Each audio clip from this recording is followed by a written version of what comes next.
Alors que le mercato a ouvert ses portes il y a maintenant 2 jours, l'actualité olympienne est toujours rythmée par le dossier Conseil Sao qui nous tient en haleine depuis pas mal de temps déjà, et globalement les nouvelles sont positives sur les dernières heures mais on attend l'officialisation. Dans l'épisode d'aujourd'hui on va revenir là-dessus, on reparlera de la piste El Kaabi qu'on a évoquée dans la dernière vidéo, d'un club italien qui s'intéresse à Balerdi, de l'avenir d'Iliman Ndiaye, de la DNCG et bien sûr du départ de Vitinha qui est annoncé comme imminent, vous l'avez vu à la miniature. Comme d'habitude, petite question pour vous, qu'allez-vous retenir du passage de Vitinha à Marseille? Est-ce que vous pensez qu'il aurait dû avoir une seconde chance à l'OM? Est-ce qu'il aurait pu être meilleur dans un contexte moins tendu? Et aussi à partir de quel prix vous considérez qu'on aura limité la casse? J'attends vos avis en commentaire. On commence sans plus attendre avec un point sur la DNCG, c'est toujours un rendez-vous stressant parce que ton mercato en dépend, s'il y a des restrictions ça complique vraiment la donne, on en a déjà fait l'expérience précédemment avec de grosses difficultés financières, donc à chaque fois c'est quand même un peu stressant et les clubs redoutent vraiment ce moment à chaque fois. Le rendez-vous était prévu ce mercredi, le verdict n'a pas été rendu puisque l'OM doit fournir des documents complémentaires pour valider la décision.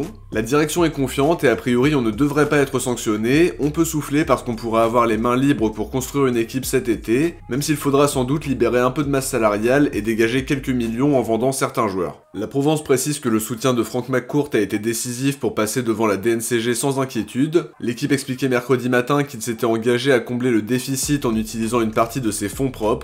Une information confirmée par RMC mercredi soir, McCourt doit solder le déficit et avancer les fonds pour la saison prochaine. La DNCG attend que tout soit validé pour définitivement entériner sa décision. On attend le verdict mais apparemment l'optimisme règne en interne.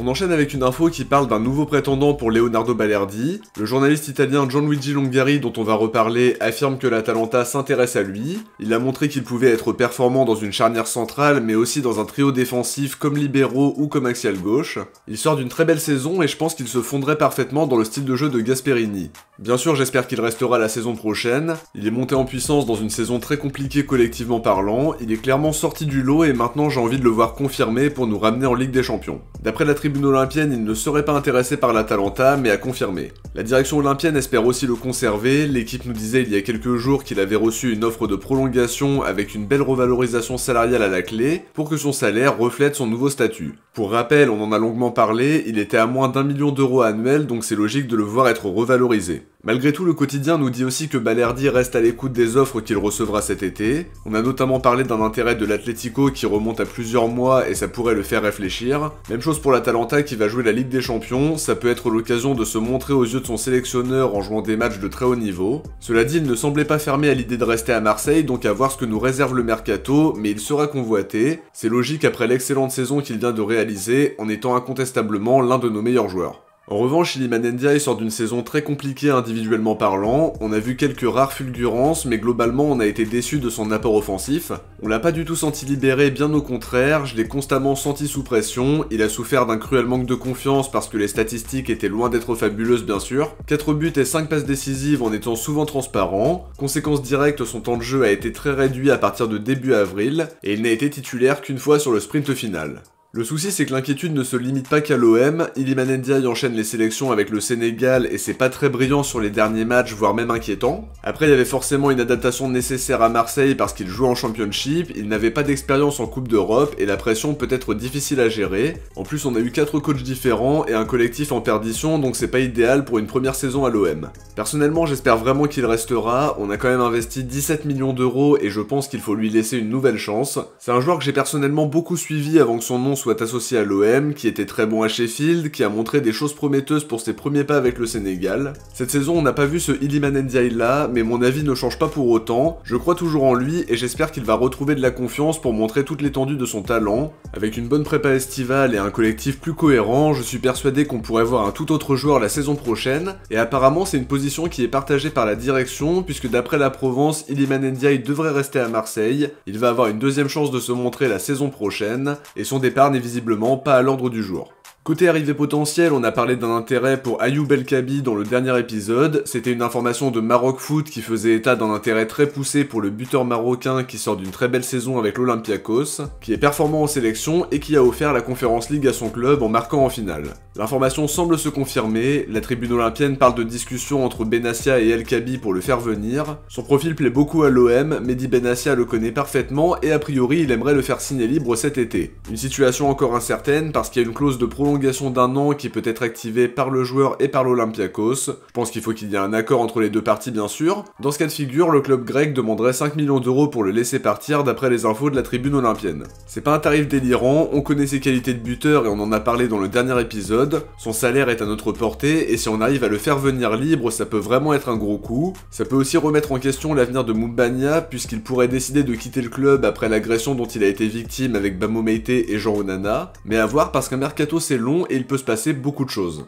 L'information la plus importante de la journée, c'est celle qui concerne Vitinha. Ces derniers jours, on a parlé de discussions avec le Genoa pour évoquer un nouveau prêt. Vitinha avait été plus que clair, il veut rester au Genoa parce qu'il se sent soutenu, il sent que les dirigeants croient en lui et qu'ils veulent l'aider à s'améliorer. Quand on lit entre les lignes, on imagine qu'il n'a pas ressenti la même chose à Marseille. En tout cas, Gianluigi Longari affirme mercredi après-midi que les deux clubs sont d'accord pour le départ de Vitinha au Genoa. Quand on traduit littéralement, ça parle d'un mouvement définitif, mais si on en croit les infos de Foot Mercato, son départ devrait se faire sous la forme de prêt avec option d'achat obligatoire. J'ai cru comprendre que le Genoa avait des difficultés financières et qu'il devait vendre pour acheter. C'est une solution qui arrange tout le monde parce que ça décale le transfert d'1 an pour les bilans comptables du Genoa, et ça assure une vente à la direction qui permettra de se renforcer cet été. La tribune olympienne parle d'un prêt avec option d'achat obligatoire estimé entre 10 et 15 millions d'euros, un montant qui me paraît plutôt logique, il a peu joué sur les 6 derniers mois, son passage à Marseille a été plus que mitigé, donc on sera forcément loin des 27 millions déboursés pour le faire venir, mais l'idée c'est de limiter la casse et de pas attendre trop longtemps pour récupérer un peu de sous dans l'opération. C'est dommage parce qu'il n'aura pas confirmé les belles choses qu'il a montrées avec Braga, la mayonnaise n'a pas pris à Marseille, peut-être qu'il explosera ailleurs parce que c'est un joueur qui a des qualités mais parfois c'est juste une question de contexte. C'était pas le même joueur que celui qu'on a vu à Braga, mais le plus intelligent à faire c'est de limiter la casse pour que le flop ne soit pas plus impactant pour nos finances qu'il ne l'est déjà actuellement. Offensivement, on a récemment parlé d'un intérêt pour Simon Banza, un joueur que Conceição connaît bien pour l'avoir affronté au Portugal notamment. Le président de Braga, Antonio Salvador, s'est prononcé sur son avenir dans un entretien pour Abola. Il explique vouloir le garder parce qu'il est le deuxième meilleur buteur du championnat. Il explique qu'il se projette avec lui la saison prochaine, mais en concédant quand même que Banza aurait des ambitions et qu'il y a des opportunités qui ne se présentent qu'une fois. Dans ce cas de figure, ils ne sont pas fermés à la négociation si Braga y trouve son compte.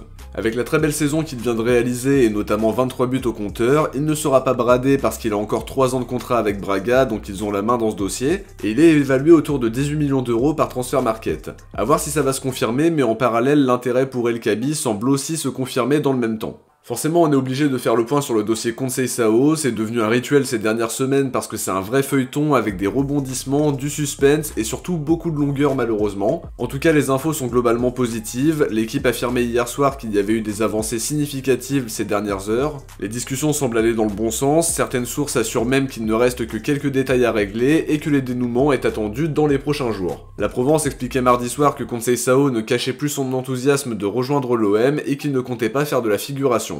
De toute façon, si c'est lui qui devient le nouveau coach, ça montrerait les ambitions de ce nouveau projet de 3 à 5 saisons avec un coach qui ne viendra pas sans garantie sportive et sans moyens à disposition sur le mercato. En tout cas, pour revenir à l'information, la Provence nous disait que la réponse devrait intervenir mercredi ou jeudi. Ce sera visiblement pas pour aujourd'hui, mais on pourrait en savoir plus rapidement. Comme toujours, on va attendre l'officialisation, mais ça semble se préciser. Les sources s'accordent à dire que la confiance règne en interne, que les discussions progressent bien et que Conceição se projette de plus en plus sur l'aventure marseillaise. L'équipe évoque aussi un élément important, Conceição a côtoyé Rongier à Nantes et apparemment il l'apprécie beaucoup. Il pourra tout de suite compter sur un cadre du vestiaire et ça c'est déjà un bon point. En plus, on en a parlé un peu plus tôt dans cette vidéo, la DNCG ne devrait pas prendre de sanctions à l'encontre du club, ça peut faciliter l'arrivée de Conceição et après autant de suspense, on espère vraiment ne pas être déçu. RMC affirmait que la direction marseillaise ne comprendrait pas une réponse négative, Conceição ne discute qu'avec l'OM et aurait d'ailleurs refusé des approches. Je pense qu'il voulait digérer la fin d'aventure tendue avec Porto, il a passé de nombreuses saisons là-bas, c'est très loin d'être anodin, il s'est remis en question pendant quelques jours et finalement les négociations ont repris en milieu de semaine dernière. Sébastien Denis de Foot Mercato et la Minute OM s'accordent à dire que la direction est confiante mais la prudence reste de mise. A priori un jour ça avance, un jour ça recule, donc on va attendre une réponse définitive pour se prononcer, mais j'espère que tout va se passer comme prévu et qu'il sera officialisé dans les prochains jours. De mon côté, j'arrive à la fin de cet épisode, j'espère que ça vous a plu, et comme d'habitude, si c'est le cas, n'oubliez pas de laisser un like avant de partir, ça permet de soutenir la chaîne et d'aider pour le référencement, merci à tous ceux qui y pensent. Je vous invite aussi à vous abonner en activant la cloche pour ne rien louper des prochains contenus et de l'actualité de l'OM en général. Si vous avez regardé la vidéo jusqu'au bout, écrivez Vitinha en commentaire. De mon côté, je vous dis à très vite pour de nombreuses vidéos, parce qu'il y aura peut-être la présentation du coach si on en apprend plus, d'autres vidéos actualités, et également le nouvel épisode de Que sont-ils devenus qui devrait sortir ce week-end, je sais pas encore quel jour, mais ça devrait logiquement être ce week-end. Ciao, portez-vous bien, et surtout allez l'OM.